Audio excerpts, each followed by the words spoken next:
చనిపోవడం మనందరికీ మంచిది. సిలువలో పలికిన 7 మాటల్లో మొదటి మాట లూకా సువార్త 23వ అధ్యాయం 34వ వచనం. యేసు తండ్రి మీరేమి చేయుచున్నారో మీరెరుగరు గనుక వీరిని క్షమించమని చెప్పారు. చాలు. మొదటి మాట ఇక్కడ మనకి మొదట అనేది చాలా ప్రాముఖ్యంగా కనిపిస్తుంది. ఇక్కడ మొదట అనేది చాలా ప్రాముఖ్యమైనది మరియు విలువైనది. అలాగే మనం మొదట అనే మాటకి చూస్తే మత్తయి సువార్త 6వ అధ్యాయం 33వ వచనం. కాబట్టి మీరు ఆయన రాజ్యమును నీతిని మొదట వెతకమన్నాడు. ఇక్కడ కూడా చూస్తే ఆయన రాజ్యమును నీతిని మొదట వెతకమన్నాడు. ఇక్కడ కూడా మనకి మొదట అనేది చాలా ప్రాముఖ్యంగా కనబడుతుంది. అలాగే చూస్తే యోహాను సువార్త 2వ అధ్యాయం 11వ వచనం. గలిలయలోని కానాలో యేసు ఈ మొదటి సూచక్రియలు చేసి తన మహిమను బయలుపరచను. ఇక్కడ కూడా యేసుక్రీస్తు తన తల్లి మరియ గారితో పాటు ఆ గలిలయలోని కానాలోకి వెళ్ళినప్పుడు అక్కడ యేసుక్రీస్తు మొదటి సూచక్రియ చేస్తారన్నమాట. నీళ్ళను ద్రాక్షారసంగా మార్చాడు. ఇక్కడ కూడా మనకి మొదట అనేది చాలా ప్రాముఖ్యంగా కనిపిస్తుంది. అలాగే అపోస్తలుల కార్యాల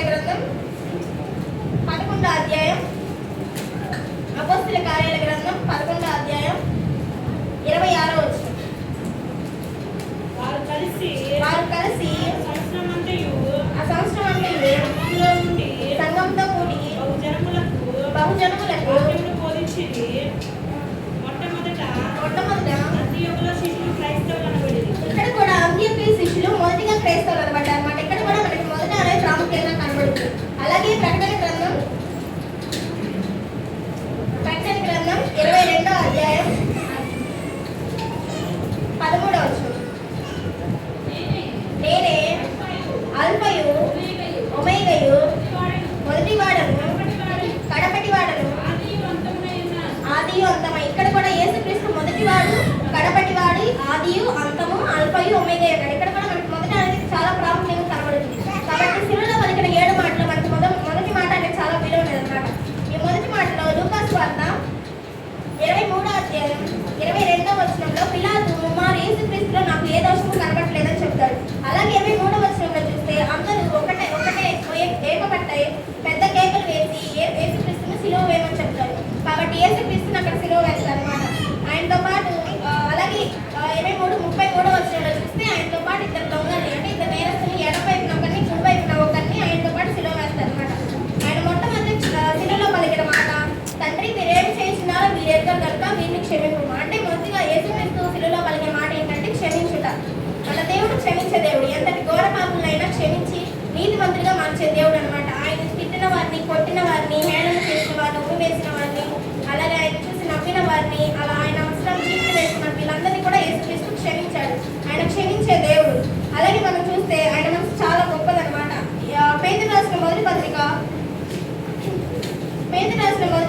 2వ అధ్యాయం 22-23 వచనం. ఆయన పాపం చేయలేదు. ఆయన నోటను ఏ కపటము కనబడలేదు. అంటే ఆయన దూషింపబడి బదులు దూషింపబడి ఆయన శ్రమ పెట్టబడి బెదిరింపగా న్యాయముగా తీర్పు తీర్చి దేవునికి తను అప్పగించుకుని తన పాపముల విషయమే చనిపోయి ఇది విషయమే జీవించినాడు. ఆమేన్. ఇక్కడ చూస్తే యేసుక్రీస్తు కూడా నోరు తెరవలేదు, బదులు పలకలేదు అన్నమాట. ఆయన కేవలం క్షమించమని మాత్రమే తండ్రిని కోరుకున్నాడు. ఇక్కడ కూడా ఆయన క్షమించే మనస్సు ఆయన గుణం కనిపిస్తుంది అన్నమాట. అలాగే మనం చూస్తే కీర్తన గ్రంథం 86వ అధ్యాయం 5వ వచనంలో కూడా ఆయన క్షమించటకు సిద్ధమైన మనసు గలవాడు అన్నమాట. మనం ఎంత పాపం చేసినా కానీ ఆయన క్షమించమని ఒక మాట యేసుక్రీస్తు క్షమించే దేవుడు. అంతటి క్షమాపణ కలిగిన దేవుని మనం ఆరాధించడం మన అదృష్టం. చెప్పాలంటే యేసుక్రీస్తు లాగా ఎవరు క్షమించలేరు. ఆయన మన పాపములను క్షమించే దేవుడు. అలాగే చూస్తే మత్తయి సువార్త 9వ అధ్యాయం 2వ వచనం. ఇదిగో పక్షవాయువు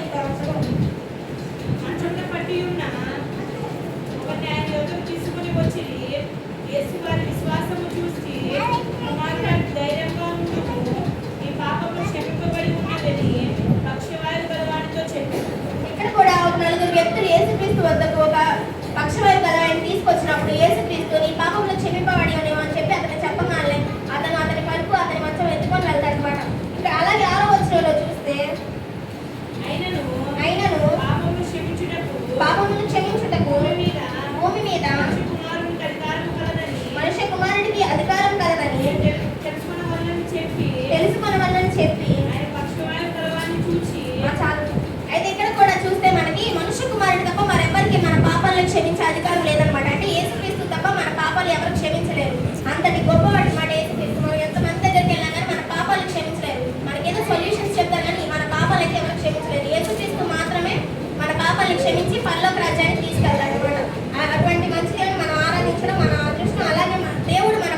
క్షమించి మన నీతిమంతులుగా మార్చే దేవుడు అన్నమాట. అయితే ఈరోజు అంశం ఏంటంటే మనం ఎవరిని క్షమించాలి. ఈరోజు అంశం మనం ఎవరిని క్షమించాలి. ఎఫెసీయులకు రాసిన పత్రిక 4వ అధ్యాయం 32వ వచనం. ఎఫెసీయులకు రాసిన పత్రిక 4వ అధ్యాయం 32వ వచనం. ఒకని ఎడల ఒకడు దయగలిగి కరుణా హృదయులై క్రీస్తునందు దేవుడు మిమ్మల్ని క్షమించిన ప్రకారం మీరును ఒకరినొకరు క్షమించండి. ఇక్కడ చూస్తే మొదటిగా మనం ఒకరినొకరు క్షమించుకోవాలన్నమాట. మనం ఒకరినొకరు క్షమించుకుంటే మనకి క్షమాగుణం అనేది ఉన్నట్టు అనమాట. మనం ఎదుటివారిని క్షమిస్తే ఎదుటివారు కూడా మనం క్షమిస్తాడు. అలాంటి గుణం మనకు కలిగి ఉండాలి. అలాగే చూస్తే అపోస్తల కార్యాల గ్రంథం 7వ అధ్యాయం 59వ వచనం. అపోస్తల కార్యాల గ్రంథం ప్రభువుని గురించి మొరపెట్టుచు యేసు ప్రభువా మమ్మల్ని చేర్చుకొనమని స్టెఫెను పలుకుచుండగా వాళ్ళందరినీ రాళ్ళు ఇక్కడ కూడా స్టెఫెను సువార్త ప్రకటించుండగా అక్కడ ఉన్న జనులందరూ స్టెఫెన్ని రాళ్లతో కొట్టి చంపేస్తారు. అప్పుడు కూడా స్టెఫెను వాళ్ళని క్షమించమని దేవుడు కోరుతాడు అనమాట. వీరి మీద ఏ పాపము మోపకము వీరిని క్షమించము అని చెప్పి స్టెఫెన్ మాట్లాడతాడు. కాబట్టి స్టెఫెన్ కూడా దేవుని మాత్రం జీవించేలా ఉన్నాడు అనమాట. మనం కూడా దేవుని గుణాలను కలిగి ఉండాలి. క్షమించే గుణం మనం కలిగి ఉండాలి. అలాగే రెండవదిగా చూస్తే మార్కు సువార్త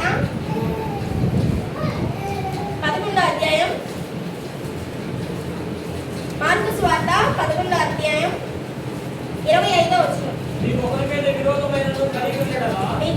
విరోధమైనను కలిగి ఉండిన ఎడల మీరు నిలవబడి ప్రార్థన చేయనప్పుడల్లా వారిని క్షమించుడి. ఇక్కడ ఏంటంటే మనకు ఎవరైనా విరోధం అంటే శత్రువులు ఉన్న ఎడల మనం ప్రార్థన చేసినప్పుడల్లా వారిని క్షమించాలన్నమాట.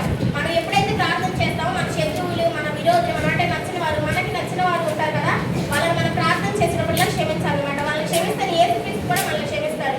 అలా మనం ఒకరిని క్షమించే గుణం కలిగి ఉండాలి. అలాగే చూస్తే లూకా సువార్త 6వ అధ్యాయం 38వ వచనం. క్షమించుడి అప్పుడు మీరు క్షమింపబడదు. చాలు. ఇక్కడ చూస్తే మనం క్షమిస్తేనే క్షమింపబడతాం అన్నమాట. అంటే మనం ఇక్కడ క్షమించాలి. క్షమిస్తేనే వాళ్ళు కూడా మనం క్షమిస్తారు. అలాగే చూస్తే మత్తయి సువార్త 18వ అధ్యాయం 35వ వచనం. మీలో ప్రతివాడును తన సహోదరులను హృదయపూర్వకంగా క్షమించని ఎడల ఆ పరలోకపు తండ్రి ఆ ప్రకారమే మీ ఎడల చేయను. ఇక్కడ కూడా చూస్తే మనం క్షమించడం అంటే ఈరోజు క్షమించి మళ్ళీ రేపు కోపం తెచ్చుకోకూడదు. హృదయపూర్వకంగా క్షమించాలన్నమాట. హృదయపూర్వకంగా క్షమిస్తే యేసుక్రీస్తు కూడా మళ్ళీ హృదయపూర్వకంగా క్షమిస్తాడు. యేసుక్రీస్తు కూడా హృదయపూర్వకంగా క్షమించే మనసు కలిగి ఉన్నాడన్నమాట. మనం కూడా యేసుక్రీస్తు వల్లే హృదయపూర్వకంగా క్షమించే మనసు కలిగి ఉండాలి. అలాగే మూడవదిగా చూస్తే మత్తయి సువార్త 6వ అధ్యాయం 12వ వచనం. మా రుణములను మేము క్షమించిన ప్రకారం మా రుణములను క్షమించు. ఇక్కడ చూస్తే మన రుణస్తులను క్షమించాలి. మన రుణస్తులు అంటే మన అప్పుకున్న వాళ్ళు కావచ్చు, ఇంకా మనకి రుణం ఉన్న వాళ్ళు కావచ్చు, వారిని క్షమించాలన్నమాట. మనం